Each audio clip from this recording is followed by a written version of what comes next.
Hello, welcome to this tutorial. I'm Morris Dimba, and today I'm going to show you how to arrange a set of ties or stirrups with 4 pieces of ties or stirrups inside a concrete column. Welcome once again, and we'll get started right away. If you take a look on the screen, you can see a pad footing and a column base here, and at the column base you can see some 16 pieces of steel or main bars already in place, and column base. Now our role today is just to arrange our ties inside the column, and we'll give it a height of 6 meters high. Now we'll go straight away, and first of all I'll turn this into a position. I'll just rotate this into a position that I'll be able to see it clearly. That is the best position. Then I'll get started. Now to get started, first of all, go straight to concrete here and menu bar. Then the moment you click on concrete, this will allow you to access the rebar tool here. Then under this drop down arrow, just click on that. Then we'll pick the first option, the bar group. So the moment you click on that, under the command bar here down at the end here, you can see pick the part to reinforce. You want to reinforce this in the first place. Now we'll start arranging our ties inside this column. Now I'll start my bend. I would like to start my bend at this point here. Then I'll just zoom close and snap on top of this main bar right there.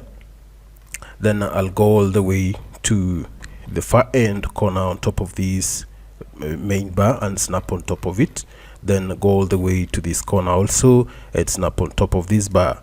Then I'll just go straight away till I get to my first snap or point. Then I terminate my polygon right there.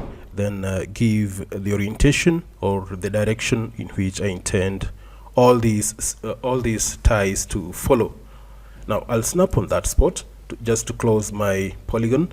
Then I'll press my milled button on the mouse right there. So the moment you click on that or terminate your polygon, then you'll see that at the end here, pick 2 points to indicate the range of your reinforcement. I need this range from this end, right from the top here to the bottom end here. There you are. I'll right click and exit from that. You can see that it has been arranged right there. This is our first piece. Now we are going to the next one.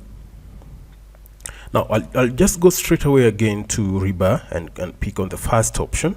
Then I'll pick on the part to reinforce, and the next piece I would like the first 2 sets of legs to start from this end, and I'll snap right here. This will be the second piece of our tie or ties, and I'll start from that spot, and I'll just go straight to this end. I'll snap right here on top of this and come all the way to this end and snap on top of this main bar. Come all the way to this end also, and I'll snap right here. Then just bring it close so that you can see it clearly. I'll snap on top of that. Then go to my initial spot or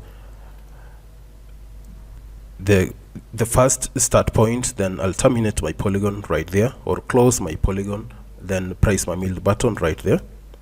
So the moment you press your milled button on the mouse means you are closing your polygon, and that's where your ties end. Now the next step is to just give a direction or orientation of the arrangement of the ties. I want all those ties to follow this linearity of this column. Just go all the way to this end, just to follow the profile of my column base right there. Then I'll right click and click interrupt, and you can see that's already arranged. If I click on empty screen, that selection will be removed,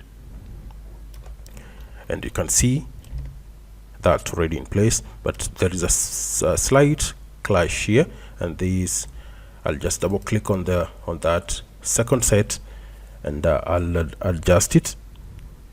I'll give it an offset, and cover thickness here, I'll come here and change this. Instead of 55, I'll give it 70 right here. I'll give it 70 right there. Perfect. And that will shift it slightly down below the first set of tie. There we are. Now I'm going to the third tie. Now I'll come back to concrete and rebar here, then click that drop down arrow and pick on the back group option, the first option. Then I'll click on the column to reinforce. Then I'll start my tie. Now this time I want it to start from this end. And then I'll snap on that spot. Then I'll go all the way to this end and snap on top of that main bar. Then run all the way to the other end and snap on top of this main bar. Then go all the way to that end. Then I'll take my way, or trace my way back to where I started all these sets of tie. I'll snap right here. And press my middle button on the mouse. Then I'll give this orientation. I want this to take this to follow the profile of this column base. I'll snap right there. It's not right, and we'll redo this. I'll just come back and click undo and do it afresh. I'll come to rebar and click on bar group, then pick on the part to reinforce, and I want my first two sets of legs to start from that spot. Then I'll go to this end right here and snap on top of that bar. Then again I'll snap on top that bar, then come all the way to this one. Then I'll go all the way to my first point, just to close my polygon. Then to terminate or to close my polygon, I'll press my middle button on the mouse like that. Then I'll give instruction that all these ties to follow the profile of my column by clicking on that spot, and just to giving an orientation of a straight line along this column base. I'll snap on that end. I'll right click and exit by clicking interrupt. Now I'll come back here, and you can see there is a slight clash here. Then let me just click on empty screen, and I want to adjust this. I'll just double click on it. Then I'll give it an offset here under cover thickness, and I'll give it 45. I'll give it 45 right here. I give 45 right there, and it will offset itself from the other set. Then when I press control while holding my middle button on the mouse, I'll be able to turn this round just to check any part clashing with the other, or any set clashing with the other. I'll come back again, and place the final fourth tie. I'll come back to rebar here and pick on the bar group, then pick on the the column or on the part to reinforce. Then I would like to start my bend from that spot. Then I'll go to the center of this column and snap on that strand at the midpoint, or at the mid of the column. Then I'll snap on top of that strand again. Then I'll go all the way and snap on top of this one right here. Take my route back to where I started all these traces or tie. Then I'll snap on top of that, then press my middle button on the mouse right there just to wind up my polygon. Now I'll give the profile to follow. I'll instruct it that the column base profile should be the appropriate profile to be followed. I'll snap on top of that. Then go all the way to the bottom end just to define a straight line to be followed.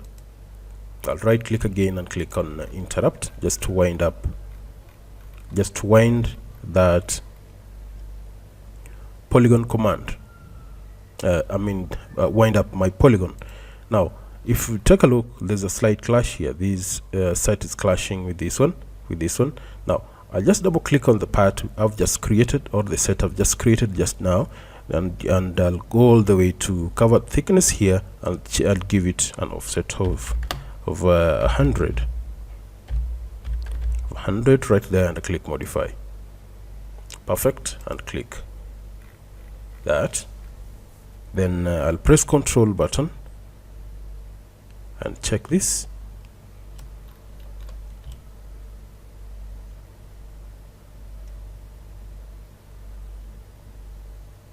Perfect. Then if I change to my plan view, and this is what I'll be able to see. This is what I'll be able to see from top. Now this will be the first set, this will be the second set, and this will be the third set, and this will be the fourth set. So in another description, we can call this is as a 6-legged tie, because we have these 3 sets of legs: 1 2 3 4 5 6. I mean, it's 8-legged ties. We have 4 sets of legs here: 1 2 3 4 5 6 7 8. So this is it, and I think if you follow that keenly, you can also create a similar thing for yourself. And if you find any problem, just put that comment down there on the channel, and I will be able to respond back to you. Let me just switch back to my isometric view, and I want to change this the height of this column to a 6 meter. Now I'll just double click on this column. Then I'll come right here, instead of top reading 0, I'll change it to 6 meters. Let me just change that to 6 meters, and you can see that it's 6 meters again, but the ties are not taking the full height of our column. Now it depends the method of creation. Then we'll just scroll down here. We'll scroll down here after exiting from our column dialog box. Just click on empty screen,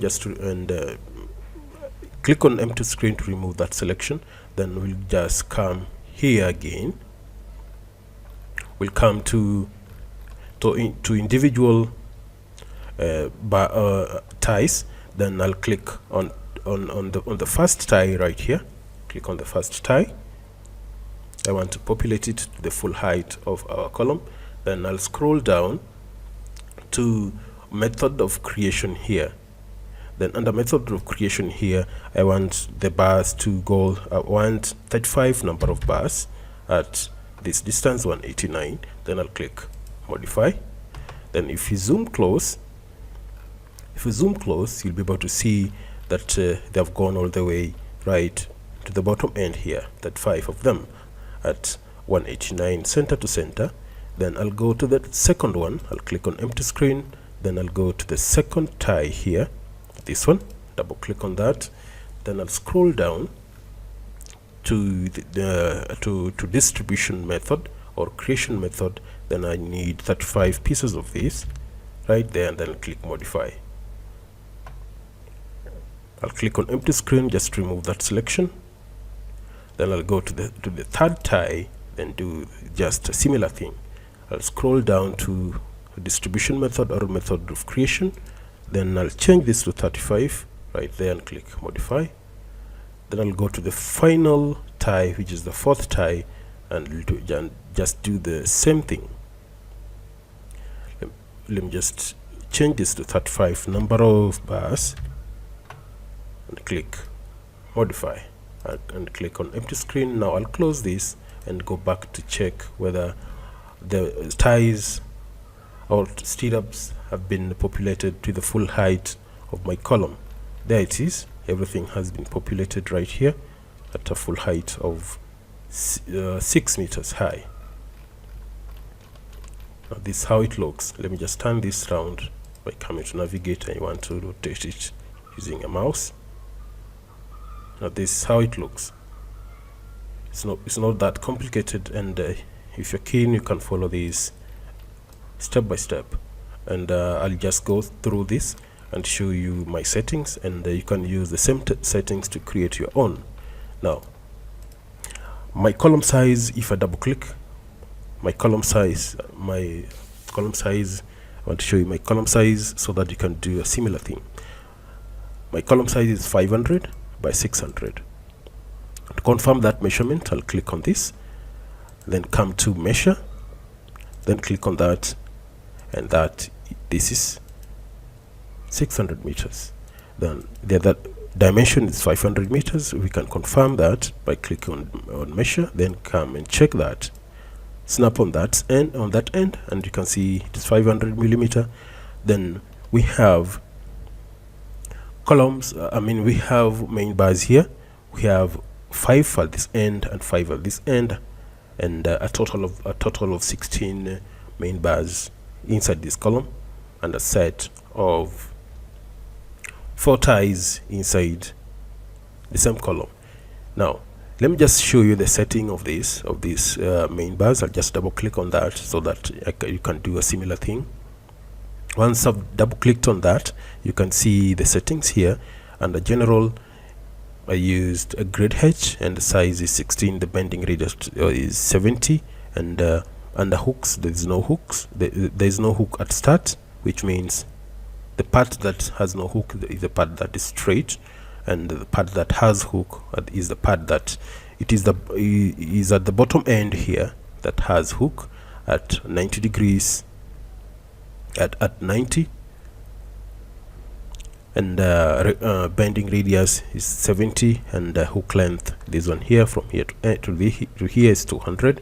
You can use these settings to do a similar thing. Let me just scroll down, and you can see on the plane it's 50, from plane is 50, start to end is both at 25, and method of creation is equal distribution by number of reinforcements, and how many is 5, and exact spacings 119.25.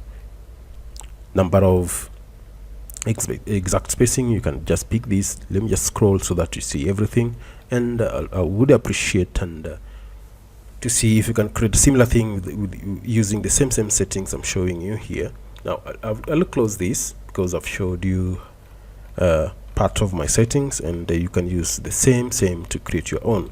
Let me just close this, and I'll go to the other end and show you that. And let me just double click on that, and I'll take you through the settings under rebar group settings here, under rebar group dialog box, and I'll just take a look at all this, and you can use these settings to create your own. Perfect. I'll close that.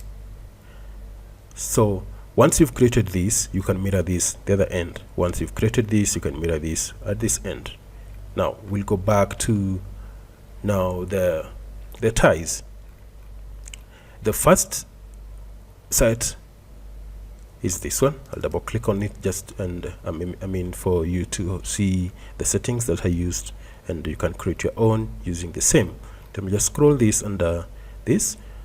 Now under general, I picked normal, and grade is that H. The size of the rebar is 15, the bending radius 15, and the coloring class you can pick your own.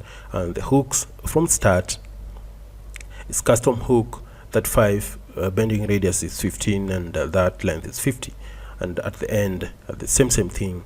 And to cover up thickness, I used this. You can use the same settings just to come up with a similar thing here. Distribution method, I used exact spacing, and exact spacing now will be defined by the number of rebars subjected to center dimension. Like here I wanted 35 of them at a distance of 189 center to center. yours can be different if you use a different number and a different dimension from center to center of the bars. And that's it. Same thing to the second set. This is the second set. I'll double click on that so that you can see the settings right there. Now I'll just scroll up on this rebar group dialog box, and I'll take you up from the start. Under general, you can see the rebar group type. This is normal, and there are several options here that can be used. There's tapered, there's tapered ridge, there is a tapered curve, there's a tapered end, there's spiral. We picked the normal, and the number, there's no need of putting number or name. Size is 12, the bending rate is the same, the hook is that, and now the difference come under cover thickness here. This is where there's a variation and in each set here. So what I'll show you just the cover thickness that varies in each set here. I'll close that, then go to the second tie, which is this one here. Double click on that, and I'll go straight to rebar group dialog box, and I'll scroll to thickness here. The rest remain the same, and where they differ is just the cover thickness. This I gave 45, and I'll close that. Then I'll go to the final set, which picks the main bars at each center on each side of the column. Now I'll double click on that, and you'll be able to see, and under cover thickness, that there's this 100 millimeter off the plane, and that's it. Now I'll click on the screen, then press Control button, or just go straight to view here. Then click on this drop down arrow, then pick the first option, rotate with mouse, then pick the part, or pick the rotating part, then press your middle button on the mouse, and you can turn this round just to check if there is any clash on this set of ties and rebars, a set of ties or stirrup. And that is how it's done. If you intend to do a similar thing using my settings, that is well and good. Perfect. Now from that point, I'll wind up on that spot, and if you're new to this channel, don't forget to subscribe, and let's meet on the next presentation. I'm Maurice Dimba once again, and bye bye. Thanks for watching this channel, and let's meet then. Bye bye.